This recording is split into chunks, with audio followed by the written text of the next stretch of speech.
Malam ini gue mau ngomongin soal penglaris.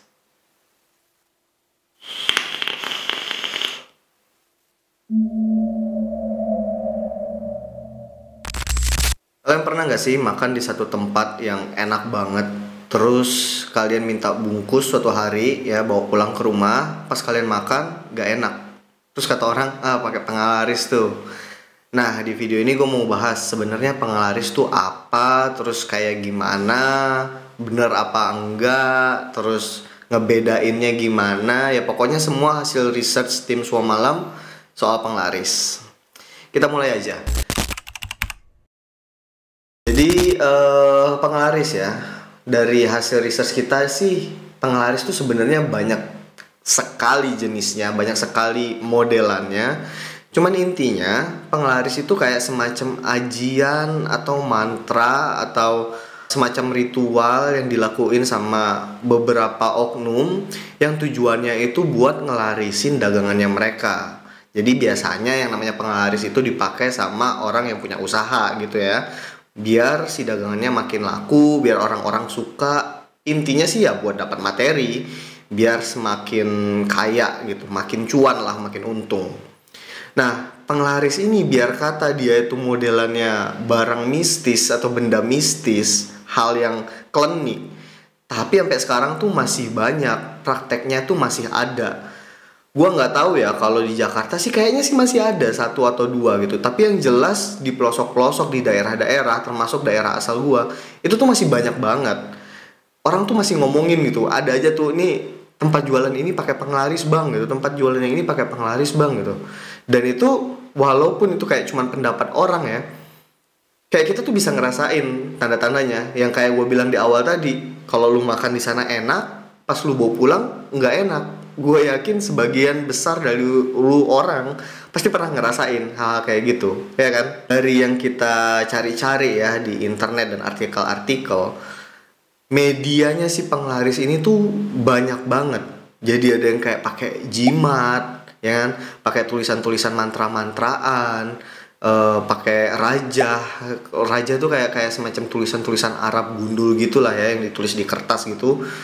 Terus ditempel di dinding atau di mana gitu, pakai bungkusan-bungkusan yang isinya macem-macem. Mungkin itu tergantung dari kayak si dukun penyedianya gitu ya, nyebutnya apa ya, broker atau apalah gitu bahasa modernnya. Yang jelas si yang mempunyai ilmu gitu, tergantung dari itu atau tergantung dari jenis si makhluk halusnya bisa juga. Yang jelas medianya tuh banyak banget. Tapi kalau kita lihat dan bisa nge-spot gitu ya, mungkin kita juga bakal tahu itu sesuatu yang nggak wajar ada di situ, dan kemungkinan besar yang punya warung atau yang punya toko itu pakai penglaris. Nah, terus kalau misalnya ada orang yang mutusin, oke, gue mau pakai penglaris di bisnis gue, misalnya restoran atau apa gitu ya. Setelah pakai penglaris, apa sih efeknya? Efeknya buat orang yang pakai penglaris, of course, goal akhirnya itu ya dia dapat cuan yang lebih banyak kayak yang gue bilang di awal tadi gitu. Tapi dampak spesifiknya itu ya jadi lebih laku jualannya, orang-orang jadi lebih rame aja gitu ngedatangin toko-tokonya. Cuman syarat-syarat untuk ngelakuinnya tuh banyak banget. Bahkan dari beberapa artikel itu bilang kalau penglaris ini pada level-level tertentu itu perlu tumbal. Ya tergantung dari skalanya juga kali ya, tergantung dari timbal balik yang akan diberikan. Kadang-kadang ada yang minta tumbal itu kayak cuman sekedar binatang aja, mungkin kayak darah ayam, darah kambing atau sejenisnya. Gue yakin kalian pasti pernah dengar juga. Tapi parah-parahnya ada juga yang minta tumbal manusia. Nah kalau misalnya si makhluk halusnya ini nggak diempanin, nggak dikasih makan, nggak dikasih syarat-syarat yang dia minta, nggak dikasih tumbal, ini resikonya tuh gede. Bahkan bisa jadi ujung-ujungnya kematian buat si orang yang ngelakuin ajian penglaris ini. Terus dampak buat orang yang terkena sama penglaris ini apa? Si customer itu apa? Ya makanan yang dimakan, kalau misalnya itu makanan ya, itu jadi terasa enak. Jadi kayak kita tuh senang aja gitu sama benda-benda yang dijual sama orang yang ngelakuin penglaris ini gitu. Ada perdebatan dari beberapa orang atau beberapa pihak tentang dampak aktual dari penglaris ini untuk si konsumen. Kalau misalnya restoran, terus makanan yang udah keefek sama penglaris itu kita makan nih, ada beberapa orang yang bilang kita tuh bisa jadi sakit, kita tuh bisa jadi pusing-pusing, kita tuh bisa jadi mual-mual. Tapi ada juga sebagian orang yang bilang itu nggak berdampak apa-apa sebenarnya. Which gua pribadi percayanya sih kayaknya sih nggak berdampak apa-apa. Karena logikanya ya, kan si makhluk halusnya itu benda halus gitu ya, benda tak kasat mata, benda astral yang nggak punya body fisik. Jadi harusnya apapun yang mereka keluarkan ya itu benda halus juga. Misalnya medianya tuh liurnya si setan gitu kan, yang dijatuhin ke mangkok gitu. Terus kita makan nih baksonya dari mangkok itu, kalau misalnya jualan bakso gitu, masuk ke badan kita. Itu kan liurnya setan. Setan itu kan makhluk halus, berarti liurnya juga liur halus juga dong. Harusnya nggak berdampak ke kita. Cuman ya mungkin paling untuk orang-orang yang beruntung ataupun tidak beruntung bisa melihat makhluk halus ya, si orang-orang IndiHome gitu, ya paling ketakutan aja sih bisa ngelihat sosoknya makhluk halus atau jin-jin, setan-setan yang udah kontrak kerja untuk ngasih si pengelarisan ini untuk orang-orang yang punya usaha ini gitu. Nah, kayak yang gue bilang tadi, penglaris itu ada banyak banget jenisnya. Kita bahas satu-satu menurut dari apa yang tim Suam Malam udah temuin ya di artikel-artikel. Yang pertama, ada yang namanya penglarisnya itu pelaris jualan. Nah, pelaris jualan ini itu ada beberapa media nih, karena dia biasanya tuh pakai benda-benda yang berasal dari si makhluk halus itu. Bisa jadi kayak jimat-jimatan yang dikasih gitu ya, genglot gitu, atau apapun yang dikasih sama makhluk halus. Ada juga yang bilang makhluk halusnya mandi di kuali lah. Gue nggak tahu itu benar atau nggak ada toilet kali di sana ya. Intinya semua media yang dikasih dari si makhluk halus itu yang ngebuat si jualan itu makin laris. Nah, jenis yang kedua ini menarik juga, namanya penglaris penarik pelanggan. Jadi penarik pelanggan ini agak lebih spesifik. Intinya ini tuh bisa ngegait hati orang supaya mau datang ke toko itu atau ke usaha itu. Jadi misalnya gue punya usaha warung sate gitu kan. Terus lu lewat nih di depan warung sate gue, dan lu tuh sebenarnya nggak ada niat buat makan sate, bahkan gak kepikiran sama sekali. Tapi tiba-tiba pas lu lewat, lu kena nih penglarisannya, seret gitu masuk ke hati kan. Terus tiba-tiba kayak kayaknya enak deh makan sate. Ya udah yuk makan sate, masuk deh tuh ke tempat gua, rame deh jadinya. Nah, jadi intinya ngebuat orang-orang yang lewat atau yang ada di sekitar situ somehow hatinya tuh tergugah gitu, pengen masuk dan pengen makan di tempat gue. Makanya namanya pelaris pelanggan. Yang ketiga nggak kalah unik nih, namanya penglaris pengasihan. Tapi kayaknya beda deh sama pelet pengasihan. Ada juga tuh pelet namanya pengasihan. Nah, ini penglaris pengasihan. Intinya tuh ini kayak semacam ajian yang bisa bikin orang tuh iba. Ini kalau katanya Om Hao, tau lah ya Om Hao. Nah, katanya Om Hao, biasanya penglaris jenis ini tuh dipakai sama orang-orang yang punya usaha yang lokasinya tuh bersebelahan sama usaha lain yang sejenis. Misalnya gue punya usaha sate tadi, nah di sebelahnya itu ada usaha franchise sate yang gede banget tuh, sebelah-sebelahan kan. Of course gue kalah dong harusnya, karena udah terkenal nih. Dengan ajian ini, orang yang lewat itu bisa kayak, aduh kasihan banget ya ini tempat sate sepi banget, terus tiba-tiba kayak kepikiran untuk masuk. Ya sebenarnya mirip-mirip sama penarik pelanggan tadi, cuman motivasinya beda. Kalau yang tadi tuh kayak lebih out of nowhere, lu jadi pengen makan gitu. Kalau di sini lu berkayak kasihan gitu. Tapi uniknya kata Om Hao juga, penglaris jenis ini tuh nggak pakai kerja sama makhluk astral. Jadi dia tuh lebih ke kayak ajian aja. Jadi pakai tirakat, mungkin ada ritual puasanya, bahkan ada yang bilang pakai ritual ngasih makan hewan liar dan lain-lain gitu. Jadi gue agak bingung juga nih, ini sebenarnya masuk ke hal positif apa hal negatif ya? Gue nggak tahu, menurut kalian deh, komen di bawah. Yang keempat, ini rada-rada defensif nih, pagar usaha. Nah, pagar usaha ini apa sih? Pagar usaha ini kayak semacam benteng virtual, bukan? Kayak benteng astral, nah gitu. Jadi ini kayak semacam tempat usaha lu tuh dipagerin secara mistis supaya ngelindungin usaha lu dari energi-energi negatif dari luar, terutama serangan-serangan mistis dari kompetitor. Dari keluarga dan kerabat gue juga pernah beberapa kali dengar cerita kalau ada satu jenis ilmu hitam yang bisa ngebuat toko itu terlihat tutup di mata orang awam, padahal sebenarnya tuh toko buka. Kayak sejenis serangan ilmu hitam yang bisa dikirim sama kompetitor lo. Jadi ngebuat lu punya restoran atau lu punya toko itu kelihatan tutup, padahal sebenarnya enggak. Nah, sekarang gue mau ngasih tahu lu cerita-cerita yang sempat viral nih di internet. Jadi lu bisa nyari juga, bisa make sure juga ya. Kalau misalnya gue salah ngasih tahu. Intinya ini ada cerita-cerita orang-orang yang sempat bersinggungan sama yang namanya penglaris ini atau dicurigai kayaknya si penjualnya pakai penglaris. Gue ngeliat di satu daerah itu ada seorang ibu-ibu yang katanya dia jualan sesuatu. Gue nggak tahu jualannya apa. Tapi barang jualannya itu digosok-gosokin ke nya si anjir emang. Yang kedua nih kocak juga nih bangsat nih. Lucu lagi. Bangsat. Sorry. Jadi ada kakek-kakek ya. Ada kakek-kakek jualan siomay. Pakai gerobak, ngedorong ya kan. Nah, biasanya kan di gerobak itu ada bahan-bahan somaynya, ya kan, tahu lah, pare, macam-macam.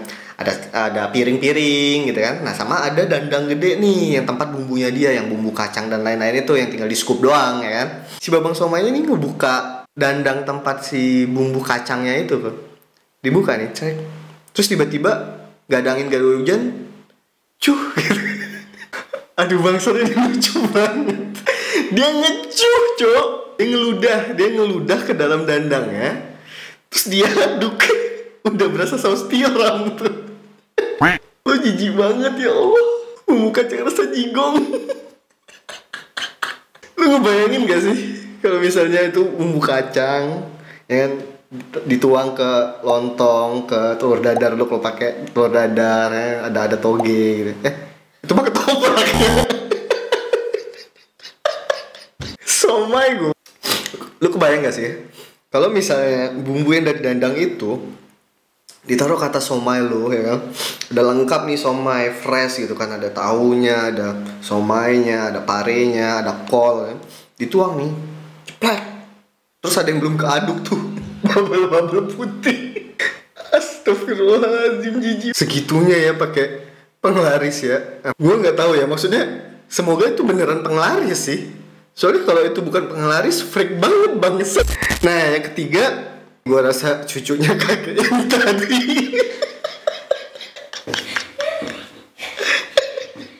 Aduh, sakit ketawanya. Udah kedip-kedip tuh. Jadi kalau yang ketiga ini babang-babang ya, babang-babang tapi dia jualan bakso cuangki. Tahu dong, tahu bakso cuangki nih. Bakso cuangki. Terus salah satu rumah nih orangnya keluar pagar gitu kan, keluar pagar. Babangnya naruh tuh pikulannya, duduk gitu. Beli berapa semangkok aja bang? Oke siap. Babangnya udah mau ngelapin ini dulu dong, ngelapin si mangkoknya. Saya dibersihin, harus higienis. Masuklah ke dalam si orang-orang yang mau beli si cuangki tadi gitu kan. Orang yang tadi si mas-mas itu yang mau beli dari CCTV langsung masuk ke POV CCTV-nya aja ya biar nggak bingung. Jadi dari CCTV itu si babang ini kan lagi ngelapin mangkoknya tuh. Pas yang punya rumah masuk, dia nginguk kiri kanan, wah nggak ada orang, aman. Hacuh gitu. Baru tuh micin ya kan, kecap, minyak ya kan, kuah, bakso. Mudah-mudahan sih itu penglaris beneran, kalau enggak freak anjing. Ya itu apa yang tim Somalan dapetin ya guys ya. Kalian bisa ngeliat di internet. Nah tapi selain cerita viral tadi, gue mau nyeritain suatu cerita yang berhubungan sama penglaris yang gue alamin sendiri. Nah ini, jadi ini cerita waktu itu tuh gue masih baru banget ke Jakarta. Berarti itu sekitar tahun 2017 akhir atau 2018 awal. Sebelum gue nikah tuh, gue masih pacaran sama Nadia. Nah, zaman-zaman pacaran kan biasa tuh kalau keluar kita suka nyobain resto ini, nyobain cafe ini, ya kan, macem-macem lah biar nggak bosen.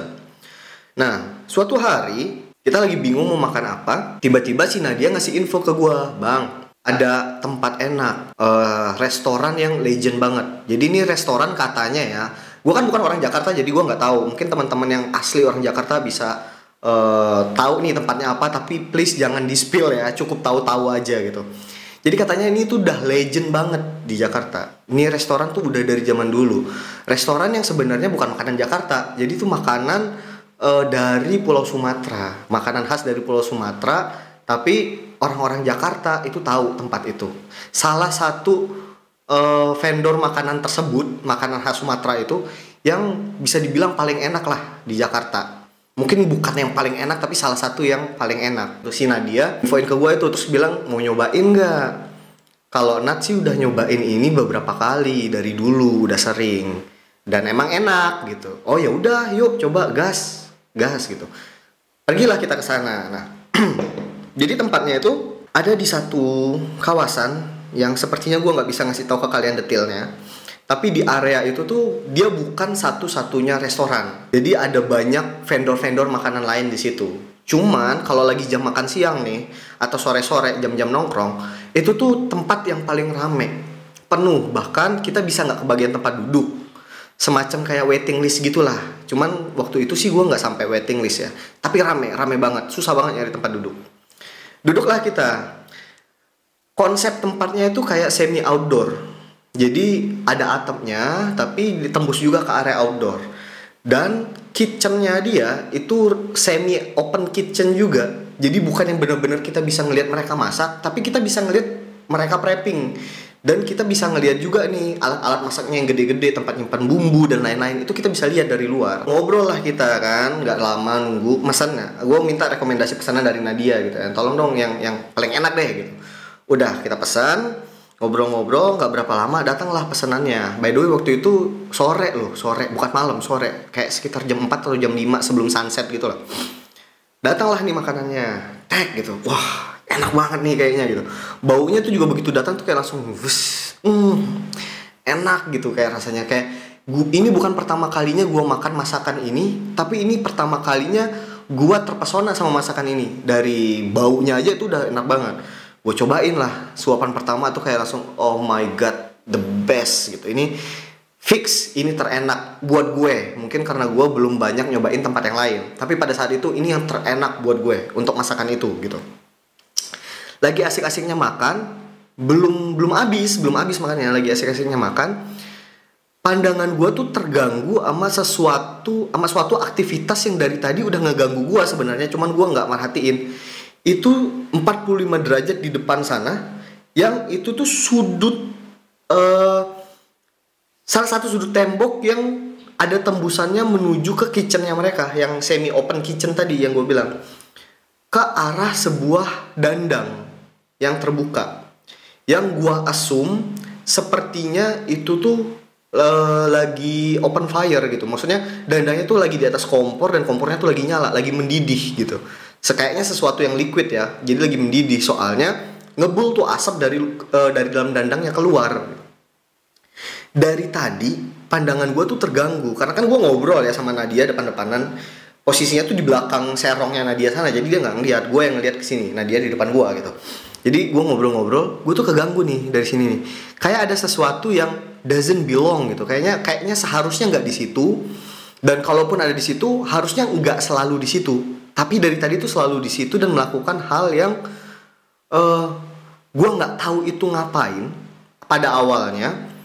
Tapi perasaan gue itu nggak normal aja gitu. Awalnya gue tanya dulu, Nat, pernah nggak makan di sini? Tapi mintanya bungkus. Waktu itu seingat gue, nah dia bilang nggak pernah. Pernah, maksudnya nggak pernah beli makanan itu terus minta bungkus.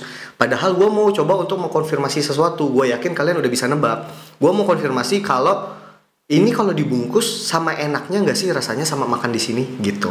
Tapi karena gue udah curiga duluan sama hal itu dan gue nggak dapat konfirmasi itu dari Nadia, ya udah gue mutusin untuk ngelirik. Gue lirik lah, set, dan gue ngeliat sesuatu. Kitchennya mereka itu nggak fully open. Jadi ada kayak semacam di temboknya tuh ada kayak semacam lubang persegi panjang yang tingginya tuh paling segini, kayak 30 cm gitu, panjangnya mungkin sekitar 3 meteran gitu, jadi memanjang gitu ya. Nah bagian luarnya tuh ada ambalannya tuh, jadi mungkin kalau masakan udah selesai bisa langsung lewat situ, taruh ke depan situ, nanti servernya bakal ngambil antar ke meja. Gua asumnya kayak gitu ya. Nah dandangnya tuh dari sisi dalamnya, dan gue ngelihat sesuatu itu di situ, di samping dandangnya. Jadi gue nggak bisa ngelihat keseluruhan badan, gue cuma bisa ngelihat dari torso atas ya, mungkin kayak dada bagian bawah atau perut bagian atas ke kepala. sebesar si lubangnya itu, yang lubang di tembok tadi gue bilang. Itu gue lihat satu sosok yang gue asumsi itu cewek, tapi gue nggak bisa pasti. Satu sosok yang pakai baju putih lusuh, cuman gue nggak bisa bilang kuntilanak juga. Karena nggak kayak kuntilanak.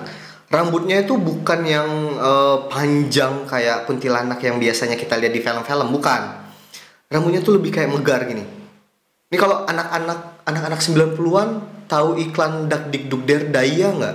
Nah, mirip-mirip kayak gitu. Cuman rambutnya hitam. Jadi megar. Tapi kalau yang iklan Daya itu kan segini doang ya. Megar nih sampai sini nih gini. Jadi rambutnya tuh megar. Terus posisi dia, kalau misalnya dandangnya ini di depan ya. Tapi gue ngelihatnya POV-nya dari samping. Jadi gue ngeliat sisi samping badannya dia gitu. Kalau misalnya dandangnya ini di depan, dia berdiri gini, itu posisinya nunduk. Gue cuma ngeliat siluet mukanya dia doang. Tapi yang gue lihat ada sesuatu yang menjulur nih, set. Dan warnanya pink pasih gitu, kayak pink agak pucet-pucet. Dan gue kayak langsung tahu itu tuh lidah. Dan lidahnya itu masuk ke dalam dandangnya itu. Terus kayak goyang-goyang. Gue nggak tahu dia ngegoyangin atau itu ikut goyang-goyang sama si airnya yang mendidih, gelubuk gitu. Terus gue ngeliatin tuh kayak langsung shit, ini pakai penglaris. Abis itu gue nggak abisin nih, makannya nggak abisin. Dan gue juga nggak ngasih tahu Nadia pada saat itu. Pas pulang udah lewat beberapa hari, gue baru ngasih tahu gitu. Cuman kayaknya pernah, gue lupa ingat ya, kita tuh sekali ke situ untuk beli dan dibungkus, entah buat ngetes atau kita lupa. Dan begitu kita makan, rasanya bukan nggak enak, enggak. Maksudnya enggak bukan yang rasa busuk atau rasa basi itu enggak.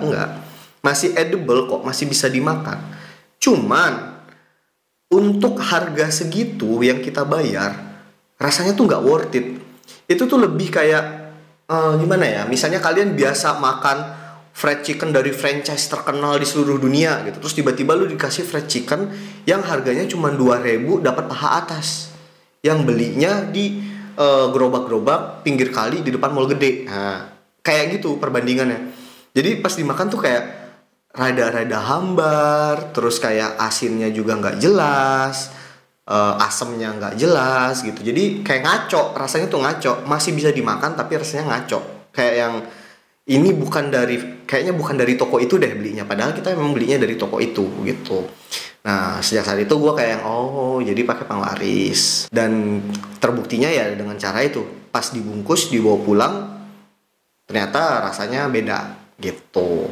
Kalau kalian punya nggak pengalaman makan di suatu tempat nih, terus pas dibawa pulang rasanya beda?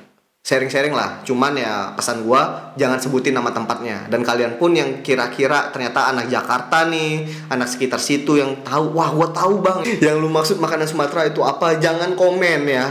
Kok nebak-nebak pun kayaknya nggak usah deh. Kalau ada yang mau cerita pengalaman kalian tentang penglaris, boleh cerita di kolom komentar. Siapa tahu ceritanya keren, gue bisa angkat juga. Atau kalau misalnya kalian punya cerita yang emang bagus gitu menurut kalian, atau kalian pengen di share di sini, langsung aja ke emailnya Swamalam di swamalam.horror2@gmail.com. Gampangnya langsung aja ke kolom description, semuanya ada di situ, termasuk platform-platformnya Swamalam, semuanya ada di situ. So itu aja untuk Gaib episode 4 ini, pembukaan ke Gaib lagi setelah sekian lama ya, tentang penglaris. Kalau misalnya kalian punya request apalagi yang mau gue bahas di Gaib episode 5, itu boleh tentang hal-hal mistis apa aja ya, mau jenis setan, tempat angker, ritual, apapun itu yang kalian pengen gue bahas, kalian komen aja sekarang juga di kolom komentar. Nanti gue bakal lihat, kalau menarik gue bakal research sama tim Swamalam dan gue sampein di Gaib episode selanjutnya. So segitu aja malam ini. See you on the next video guys.